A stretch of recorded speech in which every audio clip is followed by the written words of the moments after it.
Her name was Ilara, and his was Leo. From the moment they met, it felt like a storybook romance. Their first date was at a small, candlelit Italian restaurant where they talked for hours, losing track of time completely. Leo was captivated by her laugh, the way it seemed to light up the entire room. Ilara was drawn to his quiet strength, the gentle way he looked at her, as if she were the only person in the world. They fell in love quickly, a whirlwind of shared dreams and late-night conversations.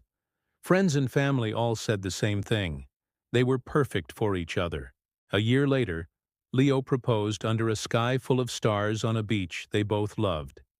He got down on one knee, his voice trembling slightly as he told her he couldn't imagine a single day without her. Ilara's eyes filled with tears of joy as she said yes, a word that echoed with promises of forever. Their wedding was a beautiful affair, a celebration of a love that everyone believed was unbreakable. She promised to be his, in sickness and in health, for better or for worse, for all the days of their lives. And for a while it seemed like they would live out that perfect fairy tale. They built a life together, brick by brick. They bought a small house with a garden, which Leo painstakingly tended to, growing roses just for her. He was a devoted husband, always thoughtful, always putting her first. He'd leave little notes for her to find in the morning, make her favorite breakfast on weekends, and listen intently when she talked about her day. He supported her dreams, encouraging her to take up painting again, the passion she had let slide over the years. To him, Ilara was his everything, the sun his world revolved around. He felt like the luckiest man alive, secure in the knowledge that their love was a fortress, impenetrable and everlasting. He never once doubted her loyalty or the promises she made on their wedding day. But life has a way of introducing chapters we never expect to read. The first few years of their marriage were blissful, a seamless continuation of their courtship. But slowly, subtly, things began to change. It wasn't one big event, but a series of small, almost imperceptible shifts. The shared laughter became a little less frequent, the late-night talks a little shorter. The comfortable silence they once shared started to feel heavy, filled with unsaid words. Leo noticed it, but he brushed it aside as the natural ebb and flow of a long-term relationship. He told himself that the initial spark always fades, replaced by a deeper, more comfortable connection. He worked harder to be a good husband, hoping to reignite the flame he felt was flickering. Ilara, however, was experiencing a different kind of internal shift. She loved Leo, or at least, she loved the man she had married. But a sense of restlessness had begun to creep into her heart. The predictability of their life, once a source of comfort, now felt like a cage. She started to feel like she was playing a role, the perfect wife in a perfect life, while the real her was suffocating underneath. She looked at Leo and saw a good, kind man, but the thrill, the excitement that once made her heart race, was gone. She started to feel a quiet desperation, a yearning for something more, something different. She felt guilty for these feelings, but she couldn't shake them. It was around this time that she met Julian.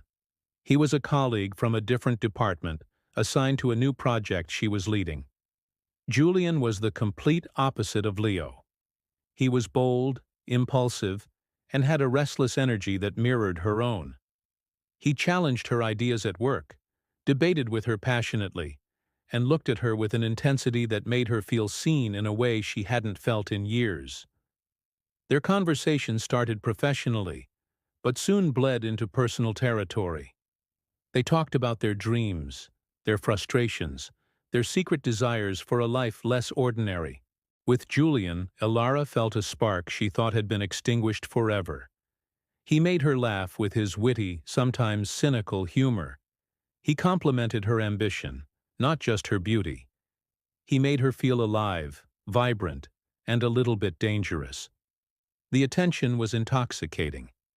A simple coffee break turned into a long lunch. A work email turned into a late-night text exchange. Each interaction was a small step across a line she knew she shouldn't be crossing, but the pull was too strong to resist. The guilt was there, a constant hum in the background, but it was drowned out by the adrenaline and the excitement of this new, forbidden connection. Leo, meanwhile, was oblivious. He trusted Alara completely. When she said she was working late, he'd have dinner waiting for her, no questions asked. When she smiled at a text message, he was just happy to see her happy. He was so wrapped up in his love for her, in the perfect picture of their marriage he held in his mind, that he couldn't see the cracks that were forming right before his eyes. He noticed she was more distant, more preoccupied, but he attributed it to stress from her new project at work. He tried to be more supportive, offering to give her space, not realizing that the space she was taking was being filled by someone else.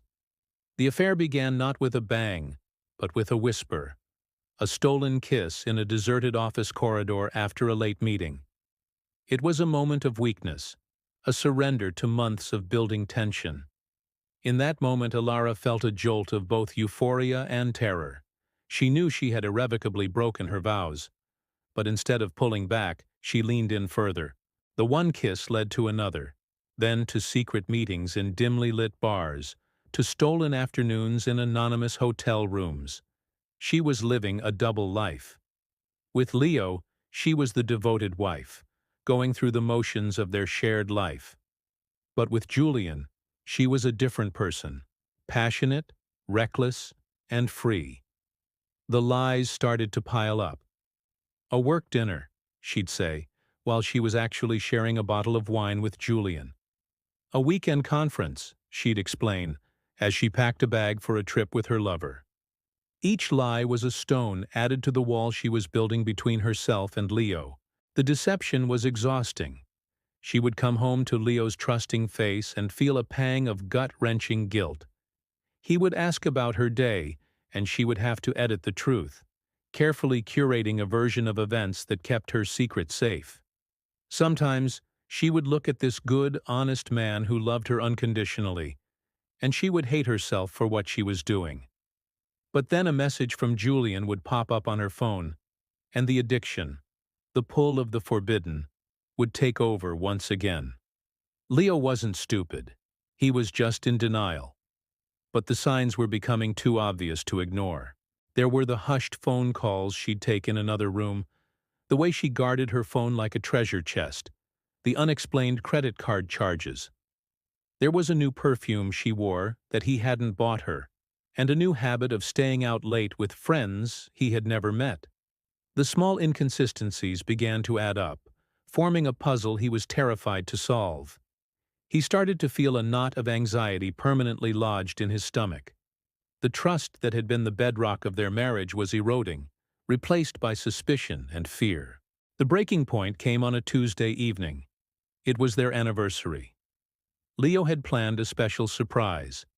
He left work early, filled their home with candles, and cooked the same meal they had on their first date. He waited for her, feeling a mix of hope and dread. He hoped this romantic gesture would bridge the distance that had grown between them. But Ilara didn't come home. 8 o'clock came and went, then 9, then 10. He called her phone, but it went straight to voicemail. He sent texts that remained unread. The beautifully cooked meal grew cold on the table, and the candles began to burn down. The dread in his stomach turned into a cold, hard certainty. Around midnight, Ilara finally walked through the door. She looked surprised to see the candles and the elaborate dinner. She started to mumble an excuse about her car breaking down, but the lie died on her lips when she saw the look on Leo's face. It was a look of utter devastation, a look that said he already knew. There was no anger, no shouting, just a profound, heartbreaking sadness. He didn't have to ask.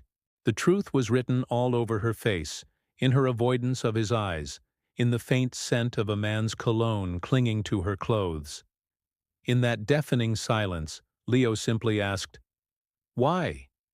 It was a question that hung in the air, heavy with the weight of broken promises and a shattered future. And for the first time, Ilara had no lie to offer. The double life she had been living came crashing down around her.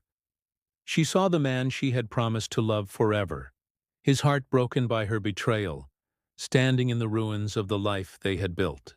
She saw the pain in his eyes, a direct reflection of her own selfishness. The thrill of the affair vanished, replaced by the cold, harsh reality of the damage she had done. The storybook romance had reached its final tragic chapter. The trust, once so absolute, was gone, and both of them knew, without a single word being said, that nothing would ever be the same again. The fortress had been breached, not by an outside force, but by a betrayal from within. And as the last candle flickered out, so did the last hope for their once perfect love. Thank you for watching. If you found this story compelling, please like this video and subscribe to our channel for more content like this. We'll see you next time.